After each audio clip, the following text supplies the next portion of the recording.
Vamos a seguir hablando de Antonio, de la caricatura, y vamos a empezar con esta columna de Daniel Samper Pizarro. Esta columna pretende ser una columna simplemente informativa sobre lo que ha sido la trayectoria de la caricatura colombiana a lo largo de la historia. Y se basa, lo digo allí claramente, en un trabajo excelente que dirigió la maestra Beatriz González con un equipo de investigadores y de artistas, y que se remonta pues a los últimos años de la colonia, los primeros de la República, y les permitió hacer una exposición de caricaturas y una historia de la caricatura publicada en libro realmente excepcionales. Yo lo digo allí. El artículo o mi columna, mejor, se llama Homenaje a los Pintamonas, que obviamente es una manera cariñosa de referirse a ellos. La primera persona que utilizó en Colombia el dibujo humorístico para formular una crítica fue a principios del siglo XIX José María Espinosa, soldado, artista y más tarde autor de una deliciosa biografía titulada Memorias de un abanderado. No llegaba aún a los 20 años cuando le apresaron las autoridades virreinales, y estando en la mazmorra, pintó unos dibujos que hacían burla del alcaide de la prisión. Dice Espinosa, quedó tan parecido y tan ridículo que fue motivo de larga chacota y risa. La maestra Beatriz González, curadora de una célebre exposición de ilustraciones cómicas y de su respectiva Biblia, la caricatura en Colombia a partir de la independencia, año 2010, señala a Espinosa como pionero nacional del oficio, comillas, caricaturizó a ricos y pordioseros, a pobres y humildes, a poderosos, a intelectuales, a locos, a quienes se suceden unos a otros en una vasta galería de tipos. Termina las comillas, que son de Beatriz González, y continúo. Pero si Espinosa fue el primero en aparecer, el último desapareció es Antonio Caballero, columnista de medios nacionales e internacionales, que falleció hace un año tras una sobresaliente trayectoria de comentarista, novelista y dibujante. Como él, muchos otros pintamonos internacionales han sido también escritores. Rius, Guareschi, Fontana Rosa, Milor, Mingote, Sempe, Pfeiffer. Ignoro si Caballero tenía parentesco con Espinosa. Es probable que sí, porque Antonio era un rebelde que descendía de estatuas y pinacotecas, al menos de 3 presidentes de la República, quizás un arzobispo, numerosos ministros, congresistas, embajadores y políticos. Sus primeros dibujos aparecieron en la revista escolar El Aguilucho y en El Tiempo y en El Siglo, y cerró su ciclo de creador de ilustraciones bufas con un monumental fresco que acompaña el texto de su último libro, Historia de Colombia y sus oligarquías. Los dibujos de esta historia son maravillosos. Es del año 2018. Este lamentado colega de los Danieles forma parte del escuadrón de caricaturistas colombianos que lleva 2 siglos revolviendo el avispero.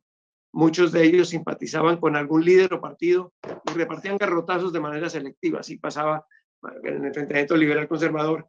Había caricaturistas liberales y caricaturistas conservadores. Esto ha cambiado.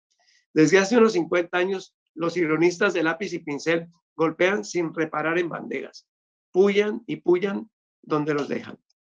En abril de 1985, el estamento liberal atacó duramente al maestro Héctor Osuna, del Espectador, por haber publicado un dibujo burlón sobre la esposa del candidato de ese partido, Vargas. Osuna respondió como corresponde, duplicó la dosis. Yo metí la cucharada en su apoyo para decir algo que volvería a afirmar ahora. La prensa y la sociedad han extendido al caricaturista, por la misma razón de su arte, una especie de licencia tácita especial para exagerar rasgos, simplificar verdades y disparar contra lo sagrado y lo divino. Y añadiría, comillas, juzgar a un caricaturista con el código de la solemnidad en la mano es como intentar medir un terreno por litros. Todos sabemos cuán indispensables son los caricaturistas políticos en las sociedades herméticas, en las sociedades intolerantes, en las sociedades adormecidas. Lo que anoté entonces habría que extenderlo ahora a otras formas de caricatura que no emplean papel y tinta. El monólogo, el meme, el vídeo, el cine, el programa mamagallista de radio o de televisión. Al final, todo procede del mismo origen. Las comedias punzantes de los griegos contra las costumbres adocenadas y los poderosos. Su papel es casi siempre de riesgo y en ocasiones mortal. que lo diga el crimen de Jaime Garzón y la matanza religiosa de 12 personas en el semanario francés Charlie Hebdo en 2015.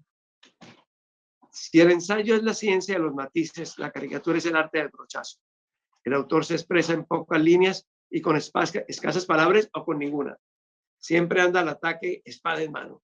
Sus víctimas preferidas son el poder y cuanta fuerza restrinja o amarre, el status quo, la religión, las armas, la censura, la falta de libertad, los ricos, la solemnidad, la gazmoñería. Toda caricatura es en contra. No existe la caricatura a favor. Existen las relaciones públicas, pero no la caricatura a favor.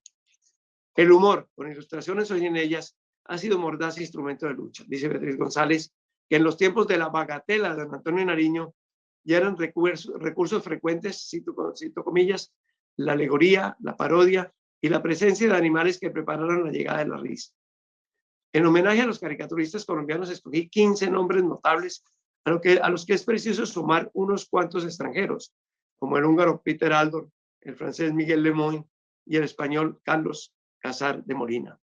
Son ellos: José María Espinosa, 1796 a 1883, Alberto Urdaneta, 1845 a 1887, Alfredo Greñas, 1857 a 1949, Pepe Gómez, 1892 a 1936, Ricardo Rendón, 1894 a 1931, Adolfo Samper, 1900 a 1991, Chapete, 1923-1997, Consuelo Lago, 1930, vive afortunadamente Consuelo, Héctor Osuna, 1936, Pepón, muerto en 2016, había nacido en 1939, Antonio Caballero, Naide, nacido en el 49, Mico, nacido en 1959, Blado, nacido en 1963, y Matador, el niño de la tribu, nacido en 1969. A los anteriores y a todos los demás hay que agradecerles su indomable espíritu crítico y su humor detergente que barre, purga, sacude y limpia. Y una breve nota sobre Juan Gustavo Cobo Borda, gran poeta, gran amigo. Y murió Cobo Borda, lector pantagruélico, ensayista, poeta, promotor cultural, diplomático y mamagallista incomparable. Estoy pensando en su mujer Griselda, sin la cual no habría podido sobrevivir, y en su hija Paloma, sin la cual no habría valido la pena hacerlo. Estas son las notas sobre la historia del humor y el gran Juan Gustavo Cobo, que se nos fue finalmente. Es maravilloso lo que planteas en la columna, porque además sitúa a través de José María Espinosa un poco lo que ha sido el destino de la caricatura en Colombia.